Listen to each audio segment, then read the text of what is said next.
Hello and welcome to Property Question Time. I'm Stephen Galpin and this is a show where you can have your property related questions answered by our team of property experts. And joining me today is Vincent Wong, CEO of Wealth Dragons Group PLC, mentor and author too. Welcome to you. Thank you. Joining Vincent is Ben Richards, MD of Aura Architecture. Hello. Thanks Welcome for to having you. me back. Hope you both had a good journey in.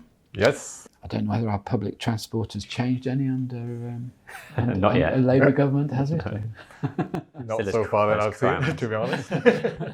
Or if the London car parking's It'll got be a any miracle better. if it happened overnight. Okay, Vincent, you're going first. With a new Labour government in place, how do the experts think the rest of the world is viewing the UK property market in terms of potential investment? I think it's difficult to know what the rest of the world actually thinks, but I can tell you what I think the rest of the world might be thinking. Please do. For foreign investors, I just don't think they give two hoots about who's in government, whether it's Labour or Conservative, because for what I've seen so far, you know, I've travelled to many countries, especially in Southeast Asia. People buy homes in the UK primarily because of the prestige of owning a home in the UK.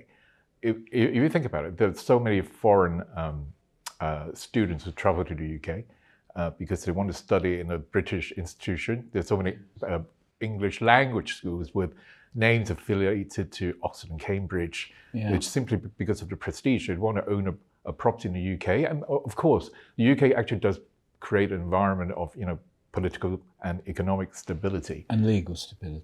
Yes, as well. And so, well, when you go into a bar or a pub in Southeast Asia, what do people watch on TV? English Premier League. They are really crazy about anything sort of British. And in fact, I think we underestimate, you know, how high a regard that the rest of the world actually hold Britain. So I just don't think that they have any sort of insight into who is in government and then make a financial investment decision on that basis. Yes. I must say, just looking at the newspapers, I mean, it does seem to see this new government, you know, really hitting the ground running. I mean, I'm quite pleased to see that. And I'm also quite pleased to see for the first time that even if they're having to opt in people from outside of politics, they're bringing in specialists. I've often wondered, you know, I don't know how just a politician suddenly becomes a treasury minister and becomes an expert in finance, or becomes the housing minister when he hasn't even laid a brick in his life, or maybe not even bought a home, maybe just a renter, I don't know. Probably. And I think it's good that they're bringing in specialists, and I'm just hoping that what this does is filter through and turn into confidence in the market. All the indicators seem to show that. I was doing a bit of research in terms of, you know, Bellway and Persimmons, of their stock's gone up 2%. The pound is stronger on the dollar. And the euro. The euro. The gilts and yields, I think they've dropped by 0.25% over the last sort of week since the announcement. So sort of general financial indicators would show that it's a positive impact, and there seems to be a bit of mainstream media in the US and Europe that has taken favourably to it. So we'll see if that and again, you know, I knew Lady Chancellor. She spent time at the Bank of England. She knows what the thinking is. So rather than get into, like I think one of our lady prime ministers not so long ago, get in conflict with the Bank of England, you know, she's there. She's understanding it. She's if it needs to be used, she's knowing how to use it, and she's knowing who to speak to. She doesn't seem to take any prisoners as well, which is great. No, she's not afraid. I think it is good. I think, you know, every government is going to get some things wrong, and you just have to accept that. But I'm pleased if we are going to end up with a government that's actually making choices, making decisions, and enacting them. I think it's so important. I mean, some of the catastrophes we've had in the housing market, where the government's saying, okay, well, we're going to insist and legislate to make people insulate their homes better. A lot of people sold their portfolios because of that, because they knew they'd never hit the targets or could even afford to. And then what happened? Prime Minister just says, oh no, we're not doing that. Scrapping it. Yeah, and that was a loss of millions of pounds to small investors that can little afford to lose it. I know we often sort of smile, and everybody's view is, you know, it's the wicked landlord, you know, they've got plenty of money, but not always have they. And margins have got tighter. haven't they? Certainly. But then going back to your question, I don't think any of that would make any impact on the foreign investment in terms of the perception of it. You're talking about standing in Raffles saying, I've got a UK property. Yeah, definitely. I think, well, it depends what sort of buyers you were talking about. Yeah. You've got, of course, the ultra high net worth individuals who would buy trophy assets. Yeah. And regardless of the amount, you talk about 100 million to a billion plus. You know, I've been involved in some of those transactions. They just want an asset in London that is generating cash flow for them, and for them is a trophy. Yeah. Long may it continue. Yeah, hopefully. Okay, all right, thank you for that, Vincent. Ben, will the relaxation of planning regs actually encourage developers to build more homes, or will any increase still rely on the ability of purchasers to fund their potential acquisitions? It's a good question. I think it absolutely will. I think one of the massive bottlenecks that I'm having in my development business, that I'm seeing other developers have, is the planning process. It's a broken system. It needs reform, and it sounds like they're willing to do that, the new government. So, I think it will. On the point about the sort of investment and will we still need the investment? Yes, of course we will. But the market still has a lot of fluidity in it. There's still a lot of money out there, whether that be overseas or UK based. But from an equity and a debt perspective, we've had no issues in finding those funds over the last couple of years. It's been all about the deal itself. Can we actually make the deal stack? Are land values stacking up? And on the whole, they're typically not, because the way that build prices have gone up and things like that. But I think there's money out there for the right deal, absolutely.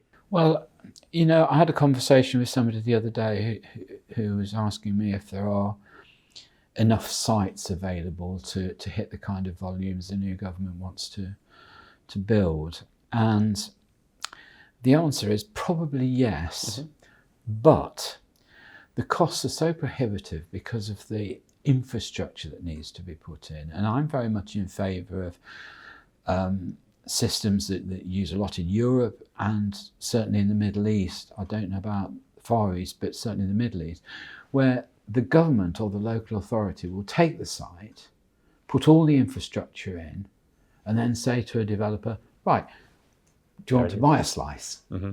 And I like that, because what it means is that development hits the ground sort of running, doesn't it? And it's going to work.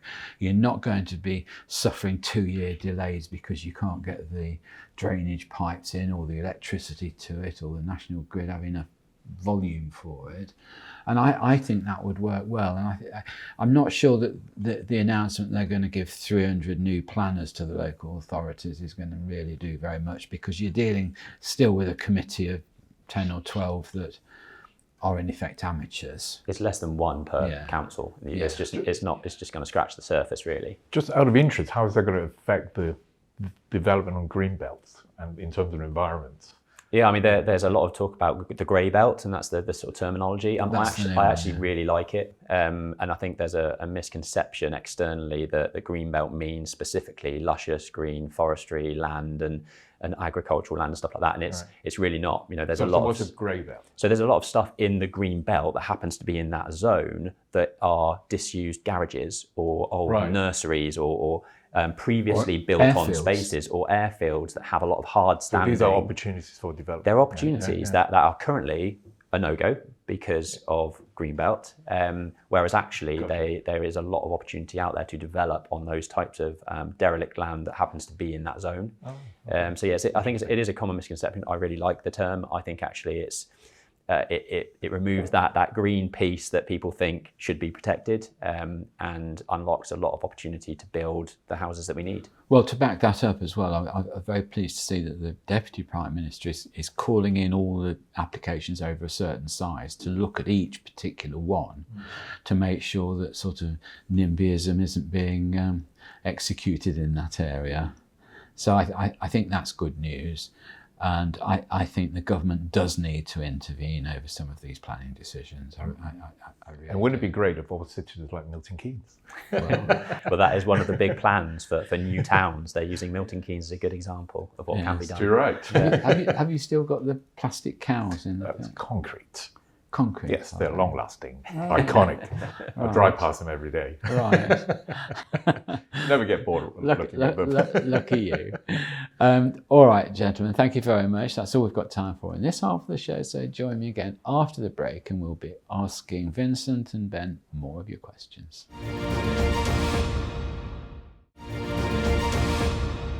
Hello and welcome back to part 2 of Property Question Time. I'm Stephen Galpin and I'm joined by Vincent Wong and Ben Richards. Welcome back. Vincent, the last government was keen to move buy-to-let towards large institutional landlords rather than individuals. Do the panel think this ethos will continue under the new government? Well, it's hard to say, to be honest. We've got to have to think what was the real reason for the last government abolishing the mortgage interest relief to begin with.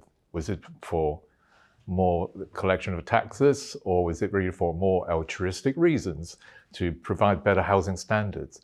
I mean, from a buy-to-let point of view, it's not a bad thing because it does raise the general standards of providing housing, and also there is a fundamental difference between someone who is just an individual buy-to-let landlord and someone actually sets up a company, looking at all the expenses and... But hold on, let me come back at you on that. Look, do you not think that a small landlord with, let's say, a buy-to-let property, that income is desperately important to him?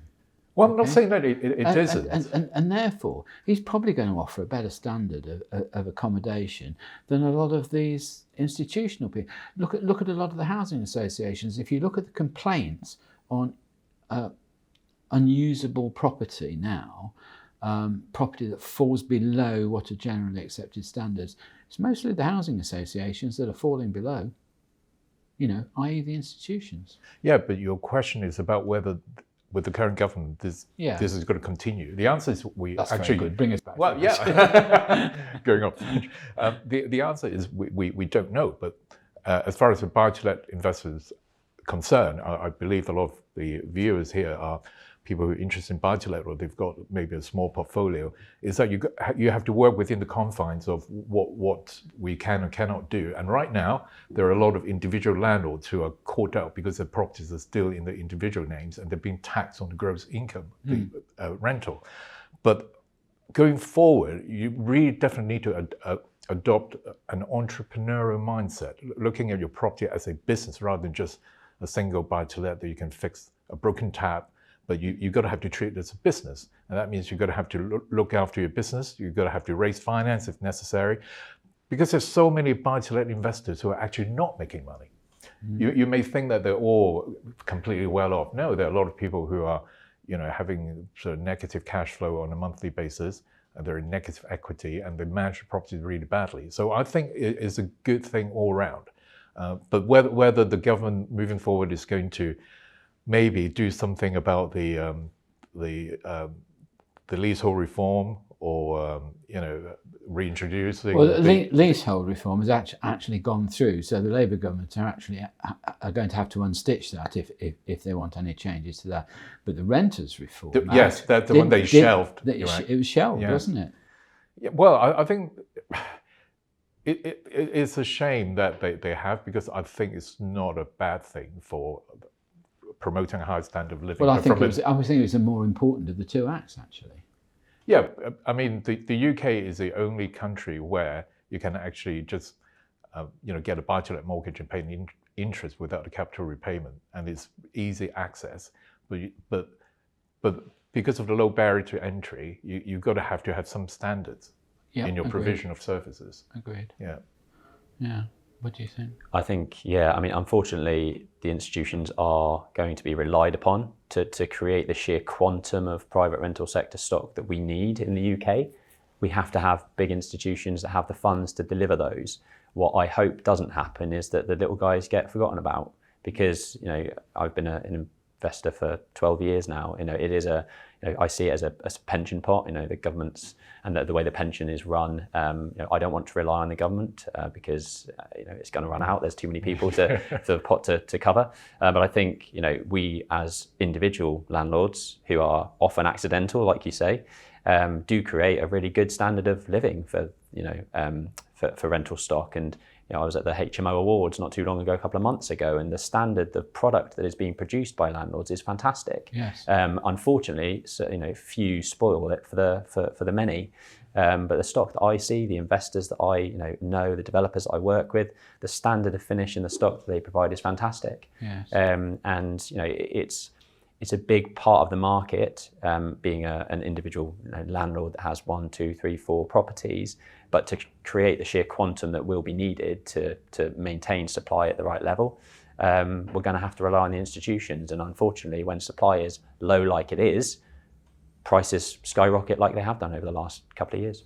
When you say institutions, do you actually mean sort of big corporates? Funds, yeah. Because you do have individual landlords who set themselves up as company directors, and after maybe 4 buy-to-let mortgages, they can access commercial finance, and that will give them the resources to provide better housing, like better HMOs. I've seen some of our investors, they work alone, but they own 10, 15 million pound portfolios, and their stocks are absolutely amazing. Yeah, I don't think it's exclusive to big. I just think from a quantum perspective, if we're talking about bringing a 200 unit scheme to the fray, that's going to be reliant on a pension fund or some kind to deliver you've got it. one of the big department stores in London who've now gone into buy-to-let in a big way. Yep. That may be because they also want to sell the furniture and the add-ons. One of the very big 70-storey buildings here, I see now from the signage that's above the reception door is a insurance company owned exercise, or they've at least taken the whole building, and that'll be out for rent. I mean, I think it has its place, and it's good and should be encouraged, and I think it should be encouraged further by perhaps giving those institutions huge tax relief if, say, after 10 years keeping that product, they sell it on, they make a profit. Well, let them keep the profit on condition they reinvest it in more buy-to-let properties. I mean, there's lots of active things that you could do. I mean, we spoke about external, overseas investment earlier. There's a lot of demand and want and need for the build-to-rent sector in the UK. There's a lot of money that wants to invest in that sector, and it is ever growing. Over in the US, it's a massive part of the market. In the UK, it's minuscule at the moment. But I think the big investment firms see it as a big opportunity. Bigger and better we go, I think. Okay, Ben, do the experts think that legislation green building materials and equipment will increase or decrease in the short to medium term? We've had so many false starts with technology, haven't we? Massively, yeah. I mean, I think there's a bit of a nuance in the question in terms of the government don't necessarily want to push for green materials as such. Like, they're not looking for us to build it out of mud and go back to all natural materials, that sort of stuff. But what they're really taking is a holistic view on energy performance of buildings. That includes the insulation, the air tightness, the renewable technologies that they're bringing. And I guess that's kind of where the question is mainly directed. Unfortunately, in the very short term, there is a huge impact that's going to be coming into play for investors and mainly developers with the Future Homes Standard. That's coming in 2025, next year. We've not got long to go. And it's very impactful. So they jumped up the building regulation requirements in terms of thermal performance and things like that only a few years ago as a transition to the Future Home Standards. And the requirements with that are even more significant in terms of the level of insulation you're putting in properties, the renewable technologies that you're using, the solar panels, the air source heat pumps, and all of that stuff that they want to introduce. So it's upon us. We're talking, less than a year away from having a big shake-up for us as developers. And have Labour committed to keep that in place? From what I understand, yes. They're removing what was called the Standard Assessment Procedure, which is a SAP assessment, which fed into the Energy Performance Certificates, the EPCs, which you see every house has a legal obligation to do. They're replacing the SAP assessment with a Home Energy Model, a HEM, and that's going to get us closer to the Future Home Standards in terms of how they analyse it. The previous way of running EPCs was not fit for purpose. For 65 quid, you could get an EPC done on your house. there's no real interrogation as to how the energy in the house is actually being used. So it's the right thing to do to move away from that system and bring in a new way of doing it. I don't know if the government have, the new government have got into the crux of how that is actually being rolled out and performing. But I guess over the next year we'll understand. Who's going to monitor that? It's a legal requirement, so that every house will have to have an EPC, and the way that those EPCs are calculated fundamentally are via this SAP assessment existing. So it's a legal requirement, so it will have to be done by as a building control standard requirement. So building control, part of the planning process. Part of building control. So building control will be overseeing, and you will need to provide certificates to show that you are complying with the relevant requirements. Sounds exciting. Is that going to put off a lot of individual developers who just want to do a project and they have to comply? It is so hard nowadays. Requirements. It sounds like a nightmare. Even EPC is hard enough as it is. It is, and it's going to squeeze down the margins even more. We've spoken about kind of a lot, I think even last time, about build costs escalating. GDP is not really going anywhere. Land values not really being managed by the land seller or the vendor. So all that's happening is developer margins are just getting squeezed and squeezed and squeezed. This will add a significant amount to the build cost because of the material costs that go into it. Ben, just very quickly, as a final point, what's the current sort of criteria for deciding the life of a building? I mean, when you build all these blocks of flats here, what is there a 60 years is the 60 years? I mean, it is because mad. Down here, you see, we went through a very liberal stage of planning. In fact, you didn't have to have planning down here. It was a development area. So as long as you hit building regs, you could pretty well build whatever you want. But of course, because of that, because there was a less strain on the finances, people built very low-rise buildings. And a lot of these buildings now have been asked, when people apply for a mortgage, does your building have a 25-year life? And there's been buildings here that have been built 12, 15 years ago that have been knocked down now and replaced with 60 or 70-storey buildings. I mean, what a waste of materials, it is a time, waste of money. materials. And it's just interesting to me what the current thinking is, because if we're going to try and have longer term mortgages for first time buyers and things like that, I mean, it's quite an important issue, isn't it? I mean, they don't build them like they used to. That's the saying. Right. And they certainly don't.